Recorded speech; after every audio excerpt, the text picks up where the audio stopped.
The modern family. Let us bridge the gap between generations. Let us shape up the modern family. The modern family. Join the discussion and give us your feedback. Live with Hatem Al Abdessalam and Dr. Wa'il Al-Harasi.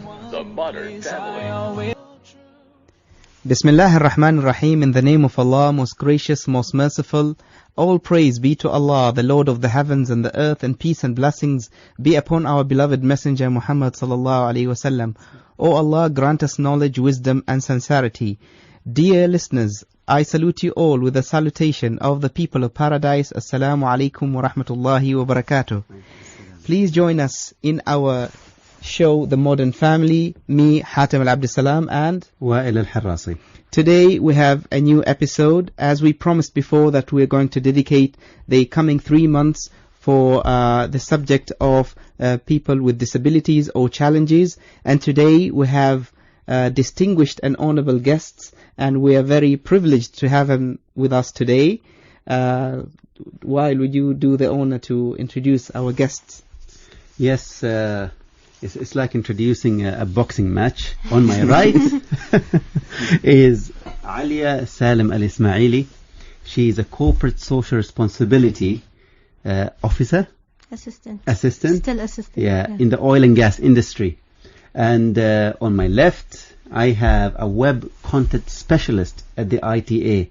She is member of An-Noor Association. Her name is Sheikha Mahmoud Al-Jassasi. So, assalamu alaikum to both of you, and welcome to the show. Alaikum assalam wa rahmatullah. Of course, today's topic is about visual impairment or blindness, and today's topic is very, very important. And we have a few statistics before we carry on. Wael is going to take us through the statistics about visual impairment or blindness, and then we'll carry on with the show with our honorable guests to get more details about the insights of their lives. Yes, according to the World Health Organization, there are 285 million people estimated who are visually impaired. 39 million are totally blind, and 246 have low vision. About 90% of the world's visually impaired live in developing countries, and 80% of all visually impaired can be avoided or cured. Today here I think we have two different cases, inspirational and different in a lot of ways, which we will discover later inshallah while we talk with our guests here. Now we need to talk about the definition. We'll start with you, Alia. Definition of blindness. Okay, I'll start first by giving the definition of persons with visual disability, if you don't mind. Yeah, not at all. According to the United Nations Convention on the Rights of Persons with Disabilities, a person with a disability is someone who has a long-term physical, mental, intellectual, or sensory impairment, which acts like a hindrance or a barrier, which is an interaction barrier which prevents this person from interacting with others on an equal basis in society. Okay. Yeah. So okay. Maybe Sheikha can tell you more about the visual disability.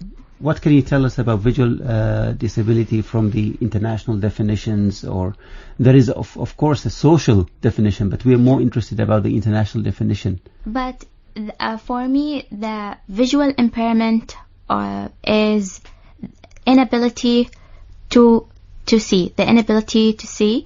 And there are different kinds of blindness. We have low vision, the people who cannot see and they have some vision left, they can see, they can use assistive technology like zooming and these things to read and write. And people who cannot see totally, which they can use braille, or they can use the screen readers. Yeah. I use my glasses, and believe me, without my glasses, I can't see. I might even be considered sort of blind. Don't tell the police blind. I can't drive without my glasses. Okay. I really can't, and it gets worse. And you know, I without them, sometimes even walking is difficult.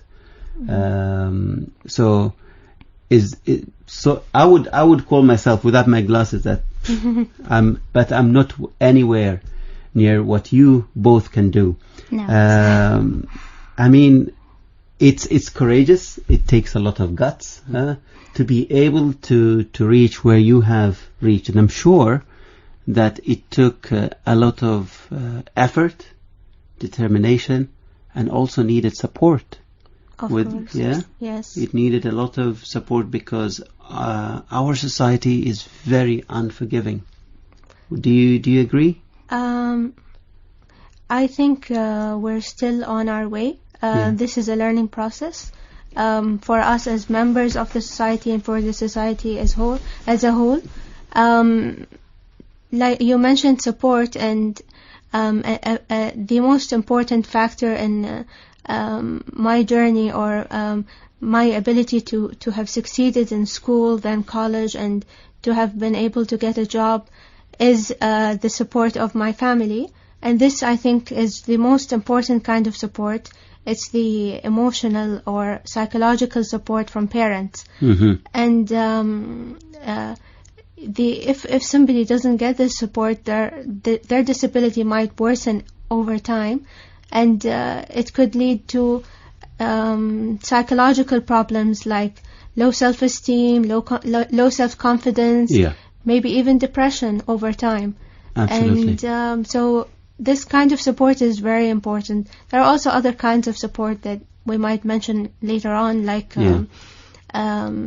support using assistive technology, such as screen reader softwares for the visually disabled, or wheelchairs are the most basic kind of support or equipment that people with a mobility disability could use, as well as there are so many different things out there that they keep evolving, and new things come out every day. So people just need to keep observing the market and informing themselves on what is out there. For example, now a person who has complete paralysis and cannot move anything except his eyes wrote books, more than one book actually, using a technology which is based on moving his eyes. It connects this to the computer, so just by moving his eyes he can log on to the internet, open his Facebook page, talk to people by typing, and so just moving a single part, moving a single part of your body, you can be more productive than millions of people. So the message here is that for parents especially, because this show is targeting mainly parents and their children, is do not feel sorry for a child who has lost one sense or two, because you still can help the child achieve a lot from focusing on what is there and what can be used. By embracing the disability and seeing it as a blessing instead of a curse, it might open your eyes to many things that you weren't aware of before. So just even keeping yourself informed about your child's case, their medical history, reading about other similar cases in different countries, different experiences, sharing this knowledge with other people, and being informed about the rules and legislations in Oman pertaining to people with disabilities can make a lot of difference, because you will be able to know your rights, the rights of your children, and then demand these rights as part of their human rights, not as a favor that is bestowed upon you by different authorities. And we can maybe get to this point also later on about Inshallah, one of these, inshallah. I think it's very, very later on. important what Ali has mentioned regarding the technology, and we really salute the scientists who are working day and night to invent new technologies for the blind and for other challenges, and so that they can have a normal life like anybody else, Or even better. or even better. Yeah. I think we need to tell our audience what is the difference between the two cases, or the Between our guests, yes, between our Sheikha. guests. So Sheikha, can you tell us about your case? Well, tell us about yourself, okay, and tell us about your story, and then we'll come back to Alia. Okay, I was the first child to my parents, Yeah. and they were told that your daughter is blind. She's totally blind. So I was the first one in my family, and they didn't know how to deal with people with visual impairment. Mm-hmm. So later on, when I became like 4 or 6 months, they discovered that I wasn't responding to their movements when they were playing with me. So they felt that she's different. She's different than others. Mm-hmm. So I think my parents read a lot of books about how to deal with people with disabilities, people with visual impairment, and then started to call his friends and to ask about these cases, and tried to educate my mother and to about how she can manage to deal with me. And then they decided to raise me as any normal child. They don't have to shelter me or to hide me at home. They exposed me to life. They allowed me to go to play with others outside. They even allowed me to mingle with the neighboring daughters and sons. And this gave me confidence. They were confident about my abilities.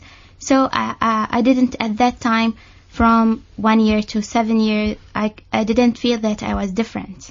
So Sheikh, as a child, did you find it difficult at the beginning to cope with other children and to, try and mingle with other children, as maybe it wasn't clear to you at the beginning what is the feeling that you're feeling, that you can hear voices that you can't see and you can't imagine the shapes of things? Yeah, I remember that I used to draw with them, even though I can tell that I wasn't able to see what I'm drawing. Yeah. And they were asking me, my friends, touch the lines that you are drawing, these kind of things.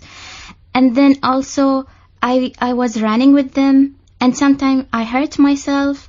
I had some things in front of me, but it doesn't matter. It did not matter at that time, because I didn't realize it really. I only realized it when I traveled to Bahrain to study in Bahrain, far away from my parents. When was this? Was it in beginning of your school time, or was it later on? Later on a little bit, when I was like 8 years old, because I joined Al Wafa Social Center. I studied there, but it did not work. They were like teaching me how to sing and how to play, and also they draw for me the alphabet in normal letters. Normal letters, yes. They did not teach me Braille. And then when I traveled to Bahrain, I felt that I lived with blind students. Most of them were blind. So I felt that we have one common element between us, that is blindness, and my eyes are closed, I cannot see. So I became aware of my case. What about imagination? Did this case build the imagination inside you? I think what built my imagination is reading, most of the time. And yes, I tried to activate my imagination. I also tried to train my other senses, like the sense of hearing, the sense of smelling, to compensate for the loss of vision, to help me to cope with life. Amazing. That's really amazing. And you know, when we talk about Sheikha and Alia, the difference is, Alia, you lost your eyesight when you were in my early teens. in your early teens. Let her tell us the story. So what we're going to hear is different in the senses that maybe if we go to Sheikha first, one question, Sheikha, is that you probably never felt how to see and what it meant, but as a child, do you remember when other children used to describe things to you? Maybe they didn't know how to deal, and maybe how you would feel if they described things to you. How did it feel? At that time, I felt so happy that someone was trying to describe things to me. Okay. I felt when they were telling me that this, or for example, when they described like the sun to me to draw it, it's like put a circle and then try to put lines, straight lines, or the trees, how it looks like. I felt so happy because I didn't know what it looks like. So it's really give me an insight about what is surrounding me. The good thing about kids is they innocence, and they adapt very quickly. And they don't see they don't see the differences among themselves. I like that she took it positively. I was really expecting another answer, but but she took it positively. That she was happy that children were talking about shapes and colors and all of that. Your experience, Ali, is different. First, let me start by saying that I don't have a supernatural sense of smell or hearing. Maybe it's below average. My case is different because I lost my eyesight later on, and although you might say that I was still a child, I didn't really consider myself to be a child then. I was in school. I had finished grade 8, and I was moving to grade 9. So it all happened in the summer vacation that year. Everything. I lost my eyesight gradually, but even from the start, it was I wasn't able to read my books and continue studying the way I used to do before I lost my eyesight. So I had to kind of learn how to adapt to my situation, and I'm sure as many parents know, you don't get a manual teaching you what to do exactly and how to go on about this and how to adapt yourself, but you learn with experience, and you try to find solutions to the challenges that come up. So it was a learning experience for both myself and my parents. For me, it wasn't a big deal. I didn't really kind of understand the depth of the situation that I was in. I didn't think of the problems that lay ahead in the future, of what I would do after I graduated, if I would graduate from school or not. That was never on my mind, really. It was not an issue. All I was kind of facing were the daily challenges of going to school and then getting my books recorded. My mother did that for me, so her support was essential to my success in school. She recorded the books for me, so I listened to the recording and then studied and made my own recordings and notes and summaries. Then I used the computer, my laptop, in school and in college. I use assistive technology, the screen reader softwares, which speak whatever is on the screen. So I can type and then it would read to me the letters that I type, and I can write essays and it would read for me the whole essay, line by line or word by word, whatever way I choose to do that. And these assistive technologies are available so much more now than they used to before, like 10 years ago. Yeah. There are the iPhone, the iPad, the Android applications, and Android phones and tablets as well. So they all have the voice feature already built into it. So people could use that. It's free, or they could purchase the programs and then install them on their computers. Yeah, I asked you just before we started the program, how were you texting me? And I think I was going to learn. I actually learned something, that it gives you the names of all these icons and images, the facial expressions. Yeah, that was funny for me when I started using the iPhone. Yeah. I was surprised really before the show when we were waiting for Sheikha, and then Alia said, I'm going to call her, and within a few seconds she was able to locate the number and call. And I was wondering, I just wanted to peep and see what exactly was she doing. When you actually left and got Sheikha, I asked her, I really want to know, I'm curious to know, how do you text and use the phone? And she used the iPhone better than I do. Especially if you have like a phone book of 500 names. How do you locate the name so fast? There's the voiceover. I know it sounds so silly to you, but to us, we feel it's easy. I think me and Hatem here, we feel so disabled. No, I was in the same situation like 2 or 3 years ago. I was using my Nokia phone and I was happy with that. I couldn't imagine how I could use a phone with a flat screen. So I was afraid to kind of I didn't know how to start about it. And actually when you turn on the voiceover feature, which is in the accessibilities under general and then settings general in the iPhone, there's one also in the Android. The way that you navigate the phone it becomes different. So when you tap once on an icon, it reads the name of the icon, and then when you double tap, it opens the icon for you. So that's how I basically use the phone. And then there are lots of gestures that you use with the fingers to turn to the next page, and then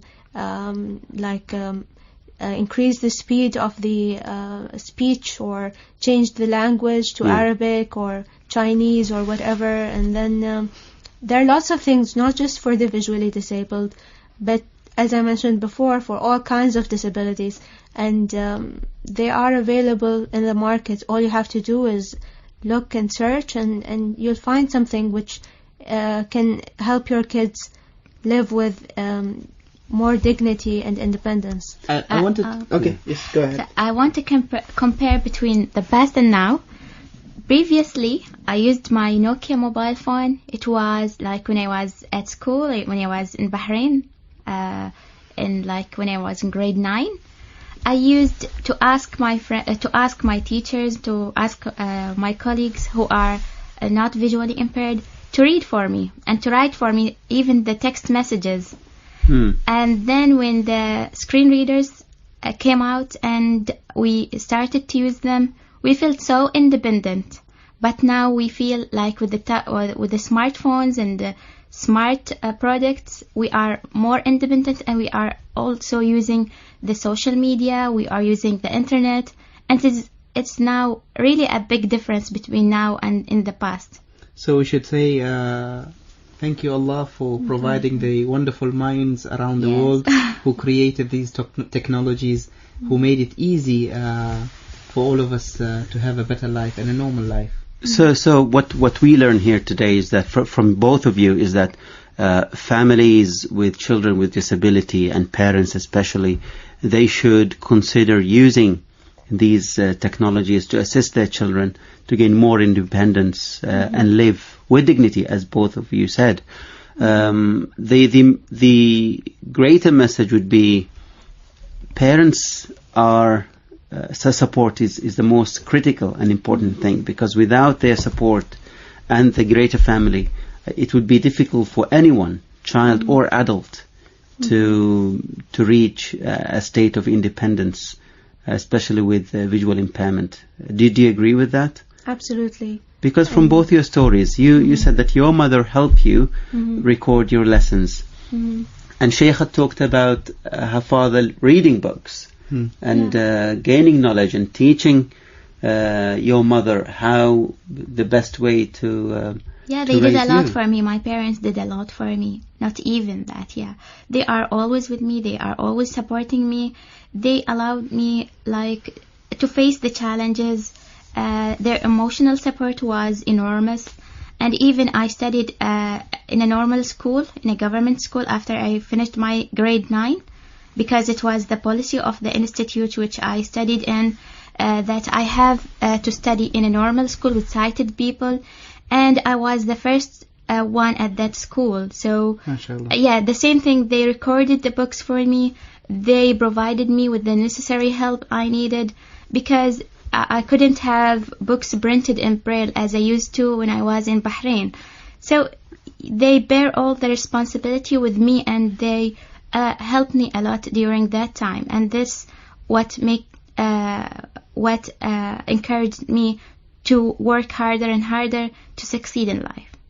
I just wanted to ask, what goes on in the mind of a blind person? You know, throughout the day you hear different voices, and you can't see these voices. So what exactly happens into the mind? Do you always think about these voices, their personalities, who they are, and then when you see them again, do you recognize from the voice? As you said at the beginning, you don't have superpower senses, but I'm sure you're compensated with these senses in somehow, and they help you in your daily life. It's interesting, your question, because for me, I kind of imagine a face for every voice. So it's almost as if I see the people that I interact with every day. But I still hate the question, do you know who I am? Or you know me from my voice, because I usually take time to learn the different voices, especially after I started work, and of course I interact with a lot of different people. So it took me time to identify the different voices from the people who I didn't see every day, or who were not from my department. I'm sure if you could see us at the moment, you would be very disappointed with the way we look. Sheikha, how is this for you? For me, I couldn't imagine the faces, because I haven't seen one before. Any face. So I only try to identify these voices and memorize them on my memory, and then as Alia said, it takes time, like to know the person from his or her voice. But it's always the personality that matters, the voice of the people that matters, is not the appearance or of the person. I've seen something on TV, I don't know how far is that realistic, is that when a blind person touches the faces of other people, and then they can imagine what they look like, and they would feel what this person is intending. So I don't know if it's reality or it's just fiction. It helps a little bit, but it doesn't give you the full picture, I think. But maybe Ali has a different. But do you do this with your parents, let's say at home, or your mom? I do that with children. Actually. And they enjoy it. I love children, so I like to know what they look like. I touch their faces, their nose, but not their eyes, their hair. So I like to feel how they, because I can notice the difference in their faces. Some of them, they look different, so I can imagine, but not the whole picture, of course. Of course. And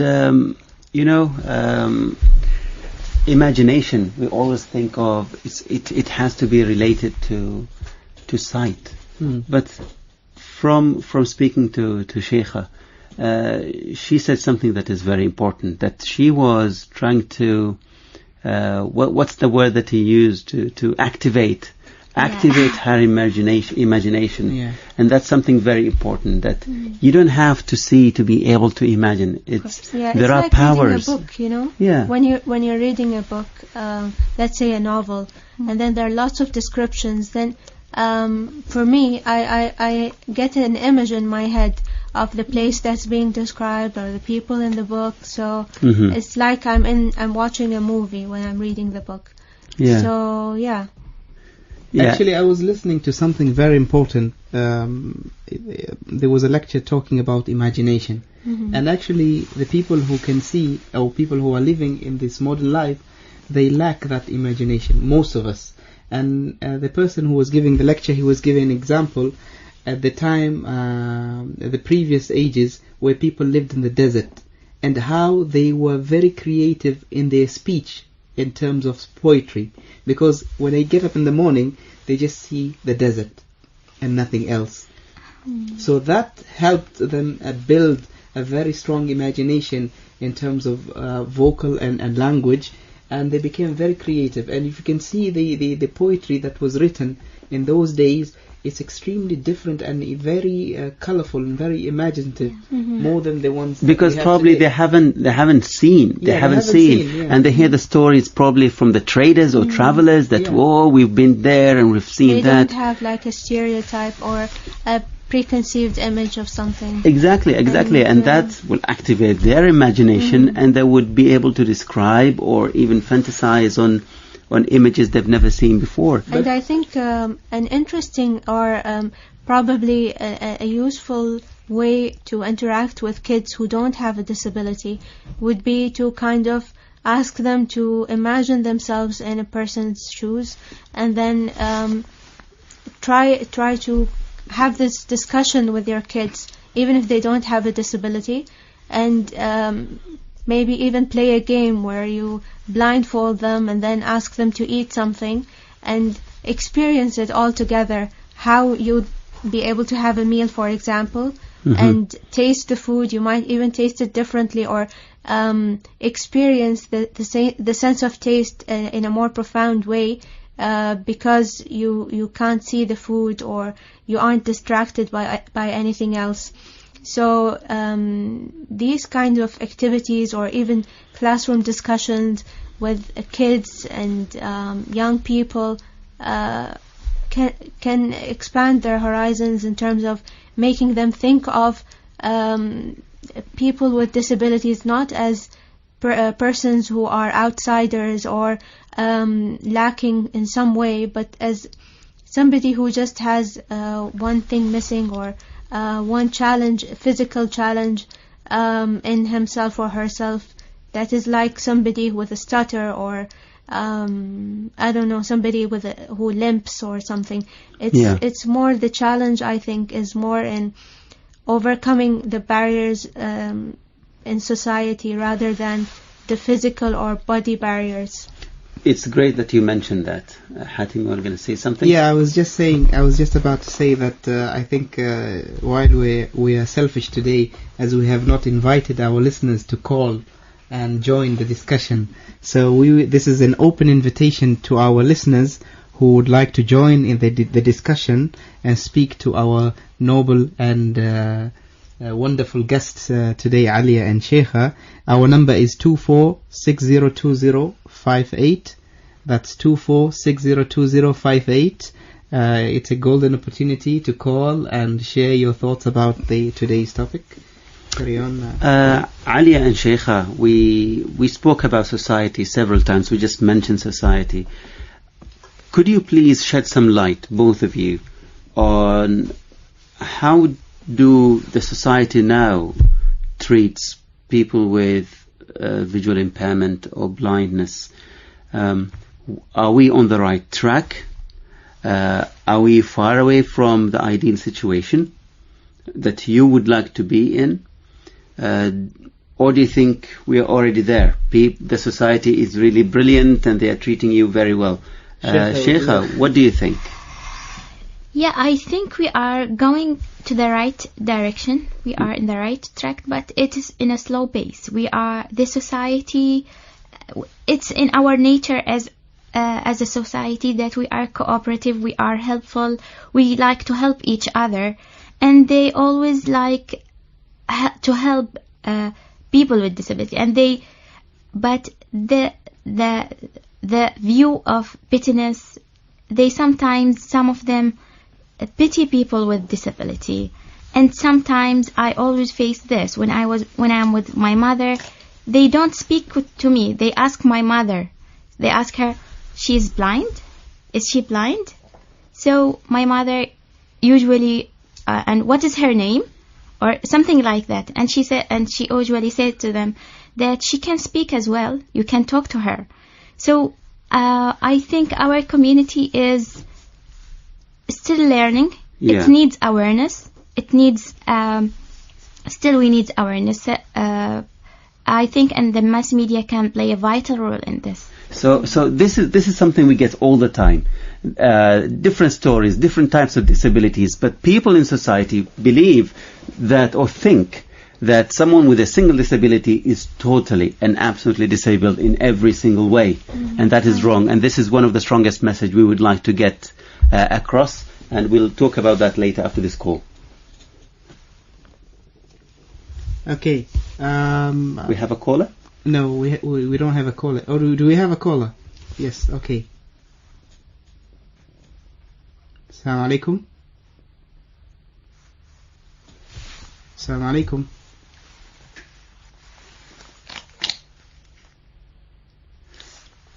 I think we lost the caller. Until then, we'll just continue our discussion. Can I just add one point? Yeah, sure. Something interesting that somebody told me once. I tried to have a discussion with some people who have a visual disability on using the white cane, because lots of people here in Oman are not comfortable using the cane. I use it personally because I feel it gives me independence, and it protects me from things which I might not be able to see in front of me, like for example walking and then finding a step in front of me, that the cane would alert me that there is a step in front of me, and so on. So I asked somebody before, why don't you use the cane? So she said that if I use it, people will know that I have a visual disability. Okay, I think we have a caller before we continue with Alia. Hello, Assalamu alaikum. Hello. We seem to lose our callers today. I think. Hello. Assalamu alaikum. Yeah, Malaikum Salam. How are you? Yeah, I'm fine. It's a fantastic program, and full credit to you. Yeah, I'm so impressed. I'm so happy that these people are so bold, and despite having this. Hello. Yes, I can hear you. Go ahead.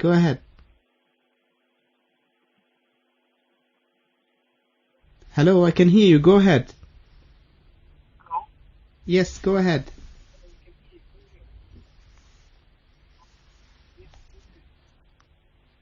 I think the call is not clear. I think we have a technical problem, so apologies to our listeners. You could still continue and call us, and hopefully the technical problem would be solved later. So, Alia, you were saying about a problem also with how people perceive people with blindness. Yeah, she didn't want to use a cane, which would have given her more independence, because of the negative or the stigma of persons with disability in the community. There is a negative idea of or a negative image associated with persons with disabilities in the community. And so even though probably when she walks holding the arm of somebody, people would know anyway that this person has a visual disability, she refused to use the white cane, which is a symbol for persons with disabilities. It's really a shame that people's perception are hindering people with disability to gain their own independence. And we really need to move forward to look positively at people with disabilities, any type of disability, and try and speak to them directly, not ignoring them, as Sheikha said. This problem... Sheikha mentioned a very important thing about sympathy. Yes, sympathy and pity. Huh? People pity you all the time. Sometimes they are always saying miskina. Miskina, yeah, poor girl, yeah, poor. Do you like that, both of you? Do you like this world? No, I don't think anybody would like it. Yeah. So you are not miskina, and you don't want any type of pity. Yeah. Yeah. You're just a normal person. You are, well, super normal, I would say, super normal, because you need to deal. You need to deal with this day in and day out. And I think you are the right people to change our society to the better. And through this radio station and through this program, we would like to make this change. I think this is everybody's responsibility. As I mentioned before, individuals, not just the government's responsibility, like many people say, we can't do that, or it's not the job of this person, it's the government's job to do everything for us. I disagree with this. It's not just the government's job, it's not just the private sector's job, it's everybody's job to spread this awareness and break these negative stereotypes. Yeah. To embrace this section of the community and make it part of the whole, integrate persons, kids with disabilities with other kids, and start the discussion like you're doing today. Yeah. Inshallah, we have a caller. Assalamu alaikum. Alaikum salam. How are you? Very well, thank you. This is Jagdeep here. Yes. Tell us, Jad, how do you think the show is today? Show is great. There is a very good participation from these people. I just wanted to add one more thing. Are we not thinking of spreading the awareness of eye donations and all that sort of thing, which is very, very necessary for people with visual impairity? How do you do eye donation? It mean I don't think we are the specialized people that we can discuss about eye donation, and I think this goes back to the regulations of the state and the proper institutions that have the capability to do this. And maybe in the future, you never know, this might happen. But I don't think any of us have any experience in this, Dr. Weil. I think the better donation would be is to listen to what they want now while they're alive and while you're alive, because I don't think any live person would want to donate their eye immediately on while they're alive. But I think what people could do while they're alive there are a lot of bodies, after the death, you can make use of their eyes and give a bright eyesight to the people who are in need. I think, with all due respect, is that if we listen to what they want is fairness. What they want is to live with dignity now and treat them as they are, accept them as they are, and they could achieve a lot more than a lot of sighted people. Do you agree with that, Ali and Sheikha? Yes. Yeah? And also maybe if we ask you, now there is an offer, this guy is offering you his eyes, for example. What do you want? What do you want? I want your time. And also maybe there's a misconception that loss of eyesight comes from the eyes. It doesn't always happen that way. There are so many different reasons why a person might lose their eyesight. And my case and Sheikha's case are different. She lost her eyesight because of something to do with a part of her eye, and mine is to do with a part of the optic nerve. So it's more complicated than donating an eye. Sheikha, what do you think? For me, if you ask me, I don't ever need to change my life. I like my life like that. I don't want to have because I feel that my life is meaningful now. With all its difficulties and challenges, I like it in that way.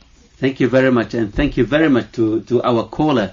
It's, as you said, Sheikha, the caller is offering or thinking of offering one's eyes to generous people. of him. So generous. And this is, as you said, Sheikha, people are so kind and cooperative. But I think what we need to do is listen to what people really want and give them what they need and what they really want, rather than giving them what we think is better for them. Yeah? Yeah, and there's a point that I wanted to go back to, which is the United Nations Convention on the Rights of Persons with Disabilities.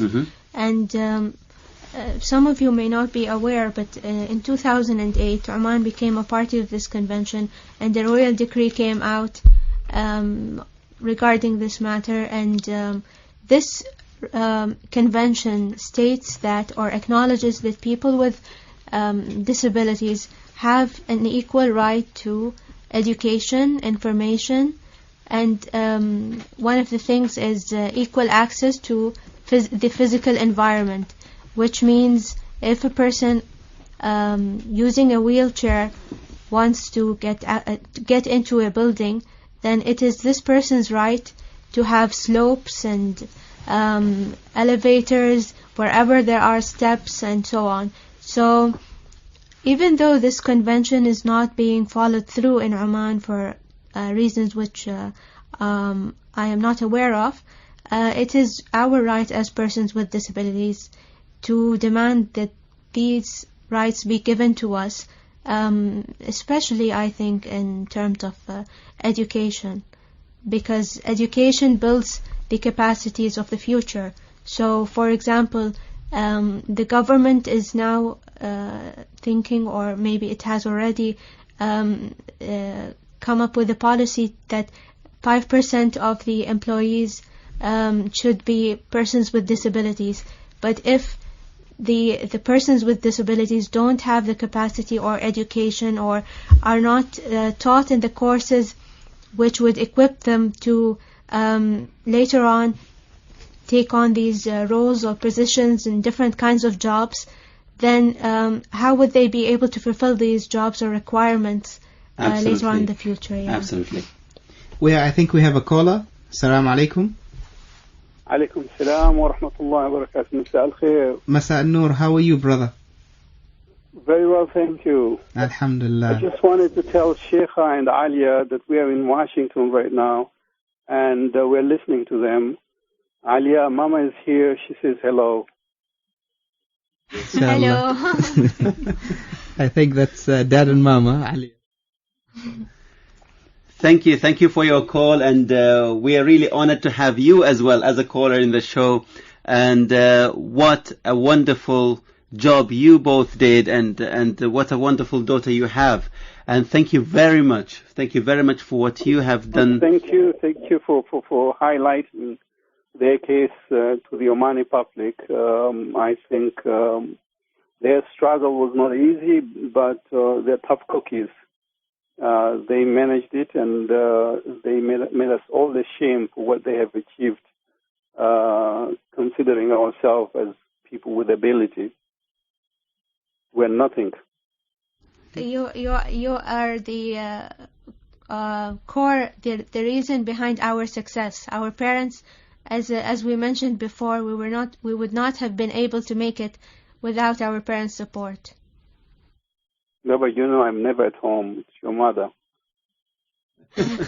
What's your message? What's your message to the Omani public?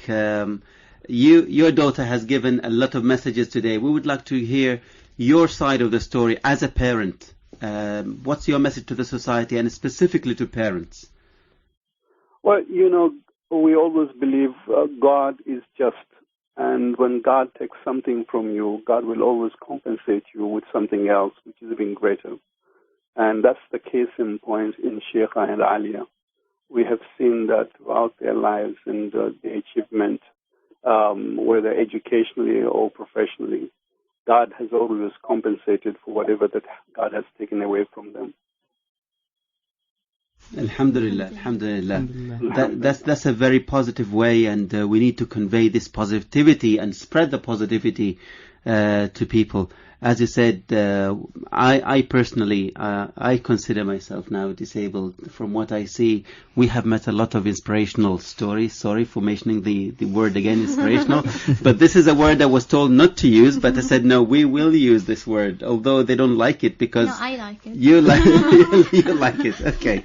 But I think so. Thank you very much. Thank you. Thank you. Good luck. Thank you. Awesome. Okay, that's good news. We heard from your dad, Ali. They are always supporting you throughout your day, and we're surprised really that they called from the United States just to listen to you. Yeah, I'm surprised as well. But this is something that they have done to show the Omani public that no matter where they are, what they do, they will still be there, and the importance of being there for your child, be it a teenager or a little kid, but being there for them really boosts your enthusiasm and confidence. They are now in Washington, but they are listening to you, and this is the way they show their support, and I think it's amazing, and it's what parents need to do. I just wanted to ask Sheikha. Sheikha, what do you think your life would have been if you didn't have the support of your parents? Would you be the same person? Of course not. I don't know. I cannot imagine that they are not supporting me.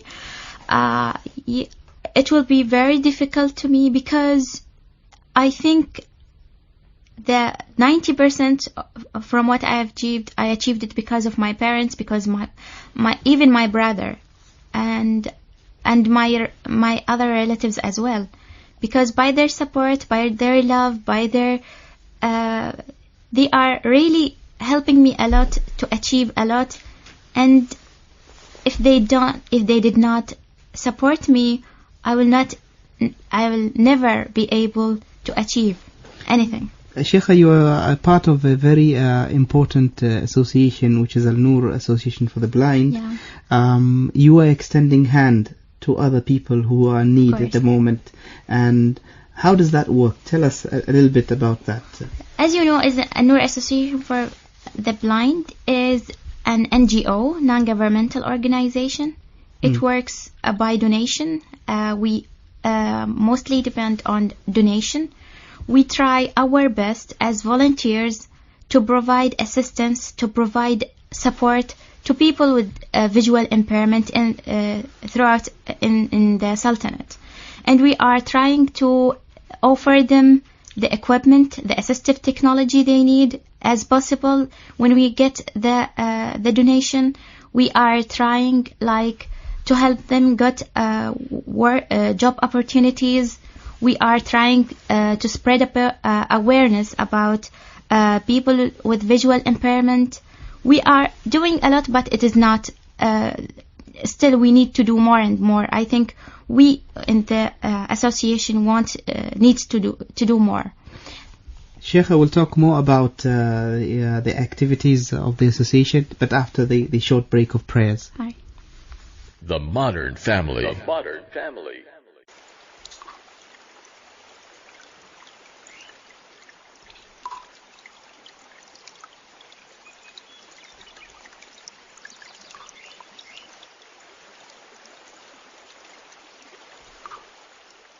Our listeners, now it's time for a call to prayers. Adhan al-Isha, according to local timing of Muscat and its suburbs. Those who reside outside Muscat Governorate have to notice the difference in timing. Radio Sultanate of Oman.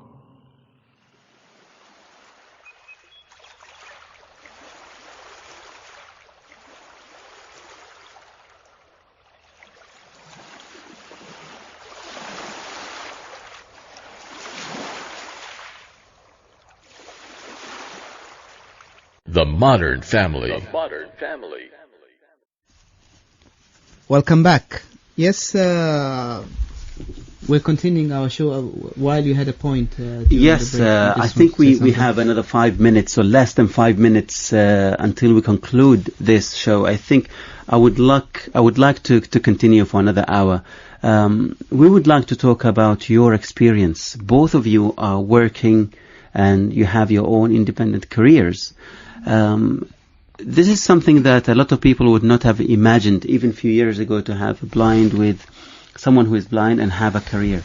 Especially that you are both women, and the society looks at women that they are weak, even if they are fully able. But you have proved otherwise. Tell us about your experience at work. We'll start with you, Alia. I was very fortunate to get a chance to work at something which I enjoy, which is social responsibility, corporate social responsibility. It is giving back to the society, giving back to the community.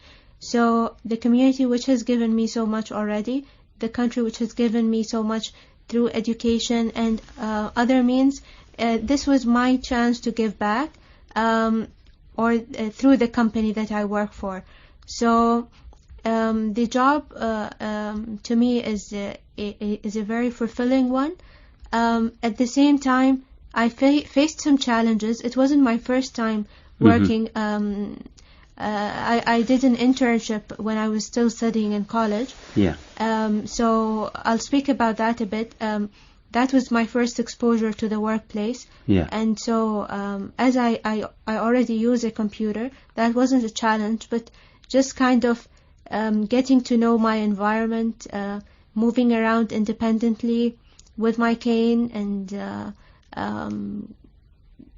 speaking to the people and making them understand my disability. Obviously, everybody was curious when I first started to know more about how I am able to use the computer and send emails and then move around. So I was fine explaining to them how I can manage this. And let's say the first month maybe was a challenge in terms of locating the different places that I wanted to go to. Yes. But otherwise, it's fine. It's not a big deal or an issue, really. It's a great thing, a message that people should learn from your experience, especially other visually impaired youngsters who would like to go and work, that they need to work hard and they need to be positive. Sheikha, tell us about your story. I always like to see myself productive as any normal person. I always like to see myself working in something that I like. So I chose translation, and I promised myself that I will not work in anything not related to translation, because it's a new job for people with visual impairment. Yeah. I wanted to create another jobs, because in the past people with visual impairment were working as operators or as teachers. That was only. So those jobs were only available for people with visual impairment. And I wanted to change this. I always think of myself that if I want to change the community, to change the world, that I have to start with myself. So I have to take the challenge, and I have to work in something that I like. So now at work, I think as Alia said, I use my computer independently. I don't need someone to read or write for me. As she said, we face the same challenges. Moving around the building is inaccessible for us, or even sometimes when I have a meeting, it's difficult to go to the meeting without the help of others. And if they give me a paper, so I couldn't read it. But now you've overcome all of that. Yes, of course. Yeah. Yes, we alhamdulillah. need to go back to the point of what our rights are and what the community's responsibility is. I think we've gone. We've run out of time. No, Alia, I mean, sorry. I didn't want to get into details, but just just it's all related to that, you know. Yes, we need to emphasize, and we will emphasize on that, Alia. In every show we still emphasize that, because regardless of the type of disability, the rights of disabled people have to be fulfilled. And thank you very much again for being in the show, and I'm really proud to be an Omani, because I see two examples here again, not trying only to cope with a disability, but also trying to pioneer something here. Sheikha would like to be the first to translate and to create job opportunities for, and that's, I salute you both for who you are. Thank you very much for both of you. We are very honored to have you here today, and we wish if we could extend another hour to discuss with you, but unfortunately this is the time that is allocated for us. Thank you very much, and we hope to see you again. I'm your host Hatim Al Absalam, and Wael Harasi. See you next week, inshallah. Assalamu alaikum. Assalamu alaikum.